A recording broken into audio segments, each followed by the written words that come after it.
Hello, friends. This is Dave Hurwitz, executive editor at ClassicsToday.com, here with random reviews from the, well, sort of portable overflow room annex. There we go. Yeah, we got to do the gong thing. And I have that wonderful little gong. It's just a terrific instrument. For its size, it has just a great splashy sound. It's delicious. And we are continuing our schlep through everything I can put my hands on by Handel. I mean, not actually, we're only going to get through maybe 2/3 of what I can put my hands on by Handel, but all the stuff that was downstairs and all the stuff that's neatly alphabetized that's upstairs. And that's a lot. It's a lot of Handel, because this is all the stuff up here that I had to get when I was writing my book on Handel. And so I was just collecting reams and reams of it so I could listen to everything I possibly could, and just falling in love with so much music. It made writing the book so much harder because there was just so much good music. And so we're starting with, I wonder what happened to this series. On Brilliant Classics, we've got 3 volumes here, volumes 1, 2, and 4. I've got 3 sitting around somewhere, of Handel's complete cantatas.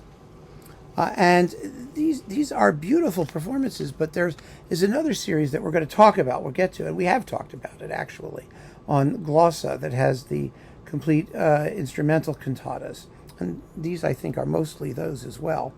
Yeah, that's sitting over there. So we're going to get to that. These are wonderful pieces. These are the works that Handel wrote during his initial period of study, theoretically, because he was like already a genius when he got there, in Italy, in Rome, principally. And there are dozens of these things written for all kinds of wonderful instrumental combinations. In fact, I have the scores to all of them sitting over there. I at some point, maybe when we do the next set, I'll break out some of the scores and I can show you just what the wonderful, wonderful instrumentation is. They're all chamber works, but some of them take on the size and scale of complete acts of operas. They have multiple singers. Others are, really just the standard Alessandro Scarlatti, recitative aria type for a single singer. They use either a harpsichord or a couple of violins and a few instruments, but also horns and trumpets. It's just a wonderful world all by itself, before we even get to the Handel that we really know, that we are familiar with these days. It's just was such an amazing discovery. It's so much fun. So these 3 volumes contain Delirio Amoroso and oh goodness, Care Selva, and why should I go through this stuff? With Stephanie True is a fine soprano, Contrasto Armonico with Marco Vitale, and look at these. The recording was made under the honorable patronage of the Princess Claudia Ruspoli.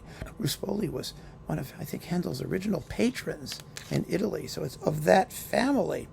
And it's volume 2 has Un'alma innamorata. Oh, that's a beautiful work. Actually, they're all beautiful. They really are. Tra la fiamme, the flame. It's just wonderful. Clori, mia bella Clori. Most of these are stories about, nymphs and shepherds, and they're all pining away for love, and these are lovely performances on Brilliant Classics.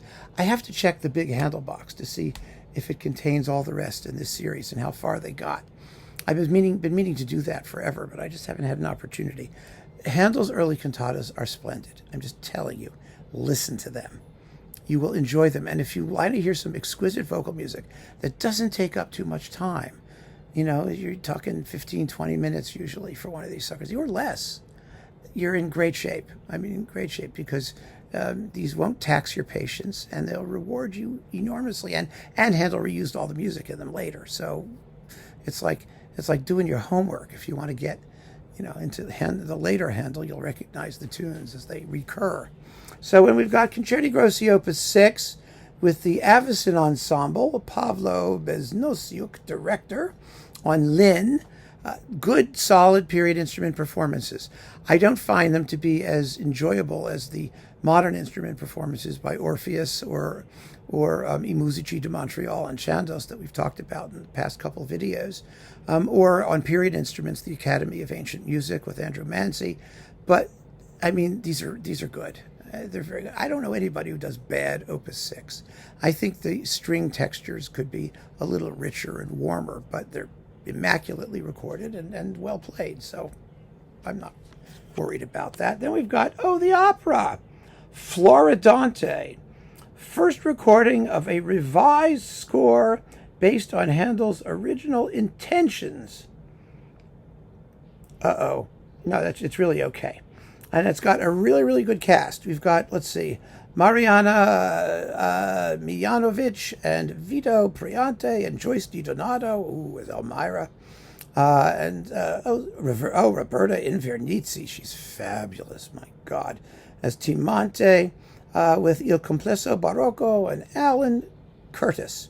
What do they say about this opera? Composed at the height of his powers, Handel's rarely performed 13th opera is one of the most dramatic, a riveting story of sex, violence, lust, incest, jealousy, and betrayal. Well, that's sort of all of them, isn't it? But still, it's a wonderful story. Yes.